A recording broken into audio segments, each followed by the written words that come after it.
Hello students, अब हम start करने जा रहे हैं 1.2 एक्सरसाइज 1.2 का इंट्रोडक्शन पार्ट। ठीक है, तो इंट्रोडक्शन में हम क्या पढ़ेंगे? इर्रेशनल नंबर्स के बारे में। ठीक है, तो इर्रेशनल नंबर्स क्या होते हैं जो मैं आपको इंट्रोडक्शन में बता चुका हूं चैप्टर के ही पहले पार्ट में।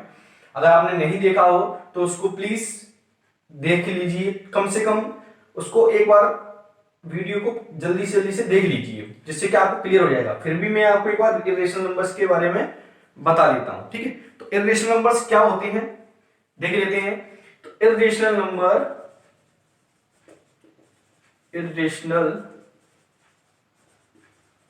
नंबर्स क्या होते हैं? क्यू डैश से दिखाते हैं, जिनको पी अपॉन क्यू की फॉर्म में नहीं लिख सकते। ऐसे नंबर्स जिनको पी बाई क्यू की फॉर्म में नहीं लिख सकते उनको हम क्या कहते हैं? इर्रेशनल नंबर्स कहते हैं। फॉर एग्जाम्पल मैंने आपको बताए थे, क्या क्या एग्जाम्पल देखो। जो परफेक्ट स्क्वायर नहीं है वो कौन से होते हैं? इर्रेशनल नंबर्स, जैसे कि स्क्वायर रूट 2, 3, 5, 6, 7, 8, 11 और कई सारे हैं। 9 तो होता ही है, 10 भी, 10, 11 और एक्सेट्रा। ठीक है, क्यों? अब देखो स्क्वायर रूट 1 क्यों नहीं होता है? क्योंकि इसका वैल्यू कितनी होती है? 1। स्क्वायर एट 4 की वैल्यू कितनी होती है? 2। 9 की वैल्यू कितनी होती है? 3। तो दीज आर रेशनल नंबर्स। ठीक है, ये कैसे होते हैं? Rational number. और भी क्या दे सकते हैं, जैसे कि मैं क्यूब रूट लूं 2 का, तो आपको पता है 2 का क्यूब रूट नहीं होता है, तो ये भी किस में आता है? इर्रेशनल की कैटेगरी में आएगा। Cube root 3, cube root 4, cube root 5 etcetera. ठीक है, क्यों? अब इसमें देखो 1 क्यों नहीं आ रहा? क्योंकि आपको पता है 1 का क्यूब रूट कितना होता है? 1। फिर कौन सा? 8 का कितना होता है? 2। ठीक है, 27 कितना होता है? 3। तो ये भी क्या है? रेशनल में आते हैं।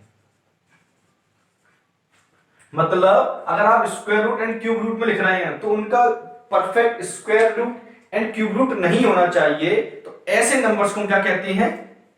इर्रेशनल नंबर कहते हैं। Pi is also rational number.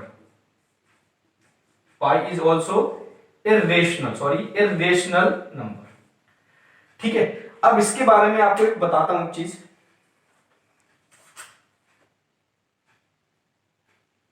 Pi is also irrational number. तो इसके बारे में सुनो थोड़ा सा। पाई की वैल्यू कितनी होती है आपको पता है? 22/7। अब मैंने आपको शुरू में ये बताया था कि कोई नंबर इर्रेशनल होता है तो वो रेशनल नहीं होगा, और जो रेशनल होता है वो इर्रेशनल नहीं होगा। मतलब रेशनल इर्रेशनल के इक्वल नहीं होता है और इर्रेशनल रेशनल के इक्वल नहीं होता है। अब इसमें ये देखो सर, अब आप ये सर ये पी अपॉन क्यू की फॉर्म में है तो ये रेशनल होना चाहिए। तो मैंने कहा हाँ सही बात है, ये नंबर कैसा है? रेशनल है। पाई हम क्या बता रहे हैं? इर्रेशनल। पाई को हम क्या कह रहे हैं? इर्रेशनल कह रहे हैं। और 22/7 का कह रहे हैं रेशनल। तो इर्रेशनल रेशनल की इक्वल कैसे हो गया? तो आपको मैं बता दूं, पाई की वैल्यू जो 22/7 जो हम लेते हैं वो एक्यूरेट नहीं होती है, वो क्या होती है? अप्रोक्सीमेटली होती है। पाई की वैल्यू क्या होती है? 3.141592653 ऐसे होती है। ठीक है, मतलब रिपीट नहीं होते नंबर्स। तो पाई की वैल्यू किस टाइप से होती है? तो पाई की वैल्यू क्या होती है? Non terminating. पाई की वैल्यू जो होती है वो कैसे होती है? Non terminating and non recurring. ठीक है ना, इसलिए हम उसको क्या कहते हैं? इर्रेशनल नंबर कहते हैं। लेकिन जो पाई की वैल्यू आप 22/7 जो लिखती हो वो कैसी होती है? अप्रोक्स होती है। इसलिए हम पाई को हम क्या लिखेंगे? अप्रोक्सीमेटली 22/7। ये किसका साइन है? अप्रोक्स का साइन है। मतलब हिंदी में इसको क्या कहते हैं? लगभग। लगभग वैल्यू होती है, एक्यूरेट वैल्यू नहीं होती है। इसलिए पाई क्या है? आपका इर्रेशनल है। और 22/7 क्या है? रेशनल। क्योंकि पी बाई क्यू की फॉर्म में तो वो रेशनल है, बट वैल्यू हम इक्वल इसलिए लेके चलते हैं क्योंकि अप्रोक्स होती है। तो इसको रखेंगे तो एक्यूरेट अपना आंसर नहीं आएगा, इसलिए हम पाई की वैल्यू 22/7 लेकर क्वेश्चन को क्या कर लेते हैं, सॉल्व कर लेते हैं। लेकिन पाई क्या होता है, इरेशनल होता है, 22/7 क्या होता है, रेशनल होता है। तो आपको ये कंफ्यूज रहता है, तो आपको ये दूर हो गया होगा। तो इरेशनल नंबरों के बारे में बस इतना ही काफी है, और मैंने आपको डेसिमल एक्सपेंशन भी इसका बता दिया है ना। चलो अब हम देखते हैं इरेशनल नंबर को नंबर लाइन पर रिप्रेजेंट करना जरूर सीखें। अब हम देख लेते हैं नेक्स्ट टॉपिक अपना क्या है, representing irrational numbers on the number line. तो आपको अब नंबर लाइन पर क्या प्रेजेंट करना है, इरेशनल नंबर को रिप्रेजेंट करना है। आपको बताना है कि कोई इरेशनल नंबर नंबर लाइन पर कहां होता है, ये बताना है आपको, ठीक है। तो इसके लिए मैंने आपको बताया था कि नंबर लाइन पर हर एक पॉइंट, नंबर लाइन पे जितने भी ये ना पॉइंट होते हैं, हर एक पॉइंट का एक नंबर होता है, ठीक है ना। मतलब एवरी रियल नंबर जितने भी रियल नंबर होते हैं वो नंबर लाइन पर कहीं ना कहीं कोई पॉइंट पर होते हैं। तो हमको इरेशनल नंबर बताना है। हम रेशनल नंबर देख चुके हैं, अब हम कैसे देखेंगे इरेशनल नंबर्स को। तो सबसे पहले हम एग्जांपल लेते हैं स्क्वायर रूट 2, इसको रिप्रेजेंट करना है। करने का तरीका, इसको हम यूज करेंगे बाय पाइथागोरस थ्योरम से। किस तरीके से, देखो इसका फॉर्मूला पाइथागोरस थ्योरम का क्या होता है, h square equal to B square plus P square. h की वैल्यू क्या आएगी, B square plus P square, ठीक है। इसका यूज हम, ये मैंने आपको फॉर्मूला जो ब्रैकेट में लिख दिया, अब उसको थोड़ा माइंड में रखना, ठीक है।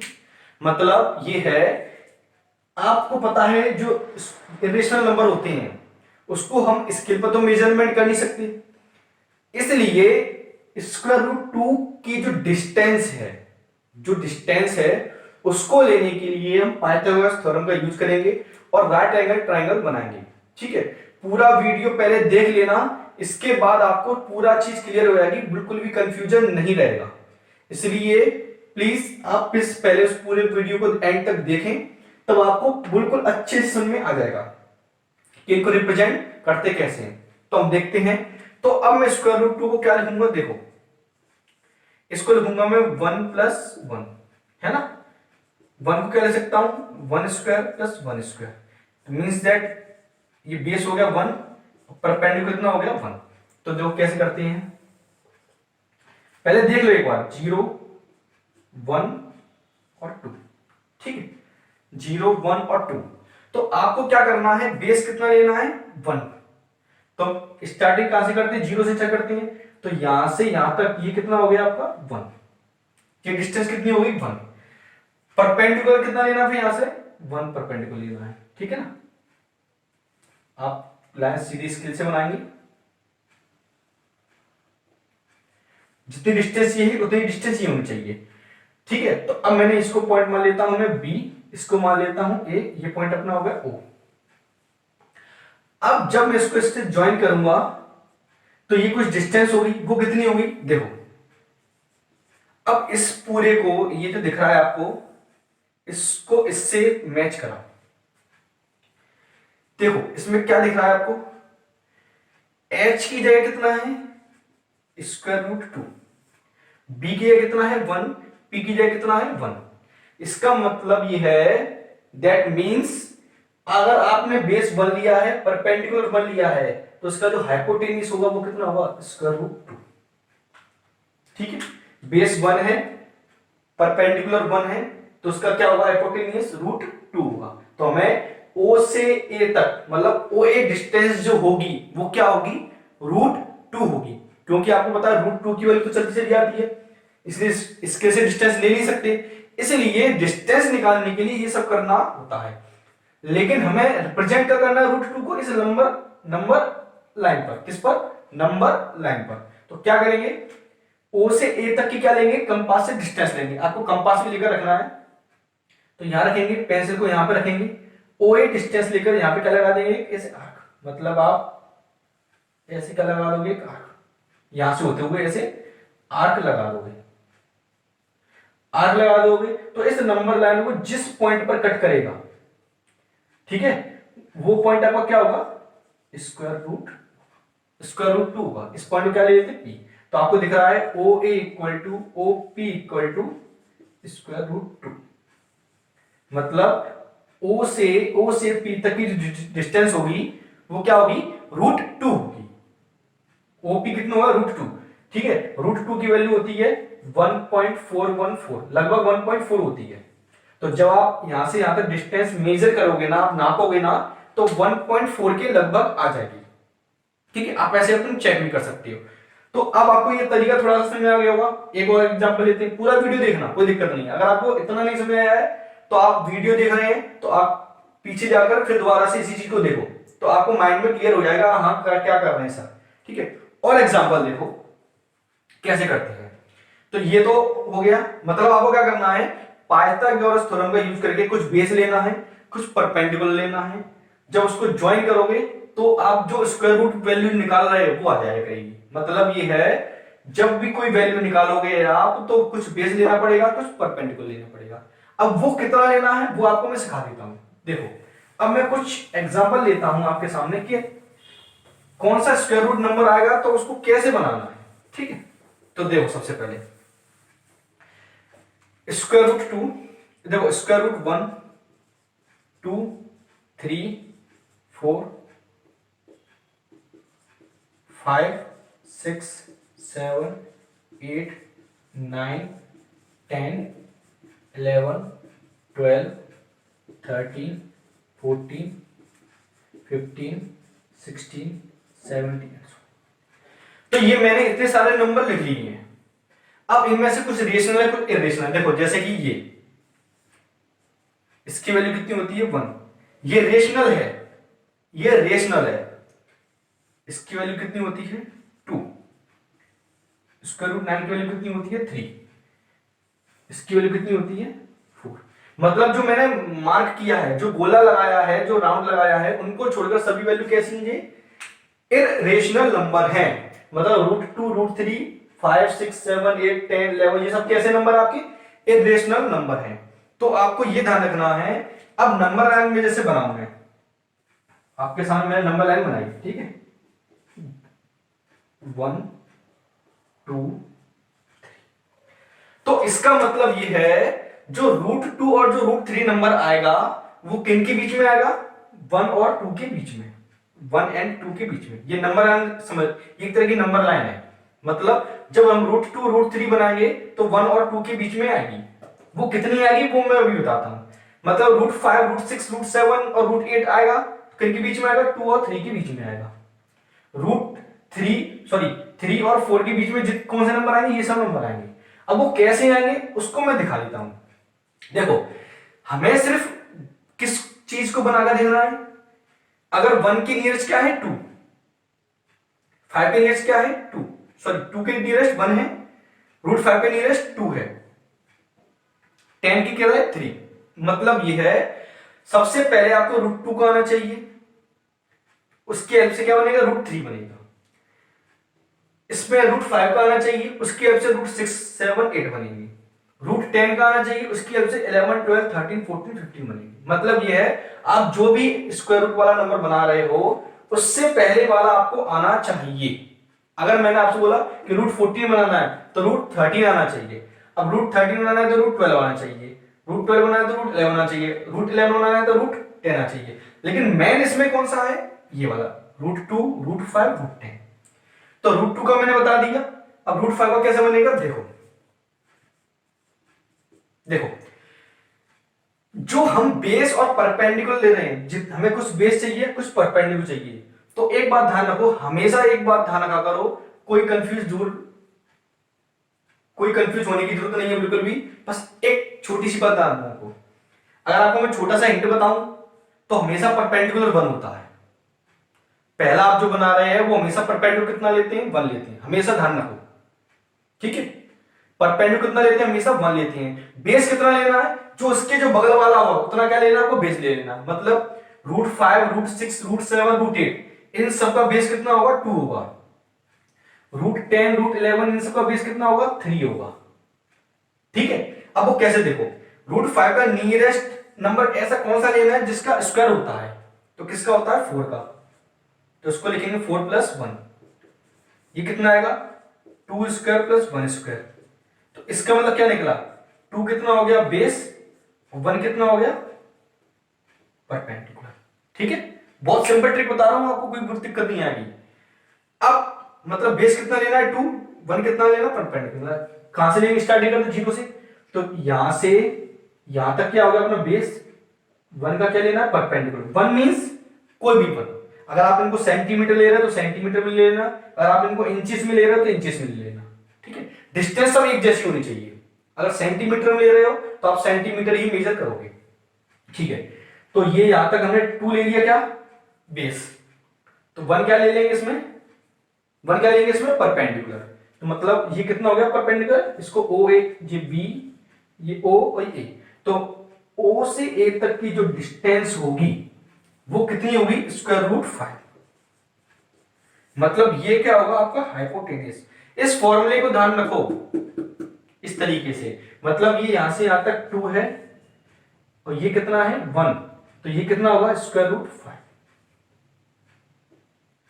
कितना होगा स्क्वायर रूट 5। हमें ओ से ए तक डिस्टेंस मिल गई, मतलब हमें ये डिस्टेंस निकालने के लिए सब कुछ करना होता है। रूट 5 डिस्टेंस निकालने के लिए ये सब कुछ करना होता है। तो देखो अब मैंने यहां से यहां तक डिस्टेंस ले ली, तो आप कंपास से क्या करोगे, यहां से यहां तक डिस्टेंस लेकर ऐसे ऐसे रखकर फिर इस पे यहां पे क्या लगा दोगे, ऐसे आर लगा दो। क्या लगा दोगे, ऐसे ऐसे आर लगा दो। तो जिस पॉइंट पर इंटरसेक्ट करेगा किसको, नंबर लाइन को, मैंने ये पॉइंट मान लिया पी, तो ये आपका जो पॉइंट होगा वो क्या होगा स्क्वायर रूट 5 होगा। क्या होगा स्क्वायर रूट 5 होगा। ठीक है, सिंपल तरीका है।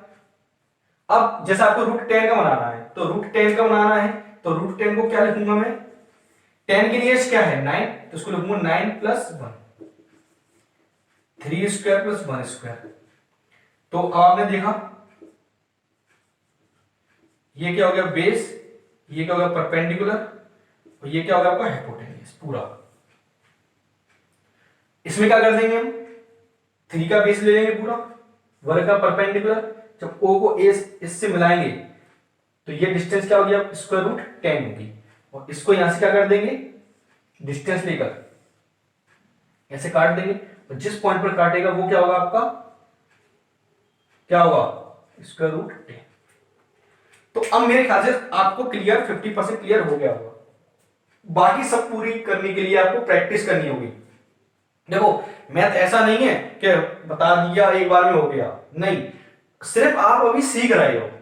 ठीक है, पक्का करने के लिए प्रैक्टिस करनी होती है मैथमेटिक्स। ठीक है, तो मैथ्स की एक बात ध्यान रखिए, आप कितना प्रैक्टिस कर सकते हो ये आपके ऊपर है, जितना प्रैक्टिस करो उतना पक्का हो जाएगा।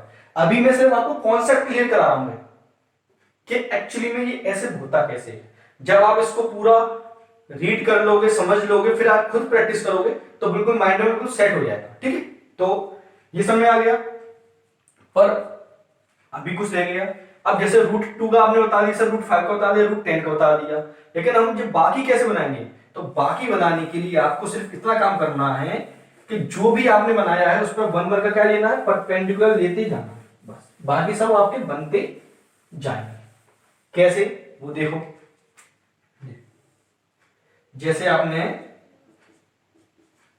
इसका बनाया रूट 2 का, तो कितना आया 1 परपेंडिकुलर, तो ये क्या आएगा रूट 2। अब मुझे रूट 3 का बनाना है, तो इस पर जाकी जो लाइन है ना, इस पर 1 का द्वारा से क्या लेना है परपेंडिकुलर लेना है। क्या लेना है परपेंडिकुलर लेना है, तो ओ से सी तक जो डिस्टेंस होगी वो क्या होगी ओसी, ओसी निकाल लेते हैं। Hypotenuse equal to square root base square. अब जो ओ ए सी है, ओ ए सी, इसका बेस कितना है स्क्वायर रूट 2, ये बेस है, इसका क्या करना है हमको स्क्वायर करना है, इसका क्या करना है हमको स्क्वायर करना है। ठीक है, ये कितना है 1 प्लस 1 स्क्वायर, तो स्क्वायर से स्क्वायर रूट कट जाएगा, 2 बचेगा, या कितना बचेगा 1, यानी कि ओसी अपना क्या कितना आ गया स्क्वायर रूट 3, तो ये वैल्यू कितनी होगी स्क्वायर रूट 3। तो ओ सी डिस्टेंस कितनी होगी स्क्वायर रूट 3, यहां से डिस्टेंस ले यहां पे लगा देंगे आर्क, तो ये क्या आएगा स्क्वायर रूट 3। स्क्वायर रूट 3 की वैल्यू होती है 1.732 होती है, तो लगभग आप 1.7 देख लेना मेजरमेंट करके, ओ से ए तक 1.7 लगभग आ जाएगी, 1.7 1.8 के लगभग आ जाएगी। ठीक है, तो अब आपको थोड़ा सा क्लियर हो गया होगा, मतलब आपको रूट 5 आता है तो रूट 6 बनाने के लिए आप क्या करोगे,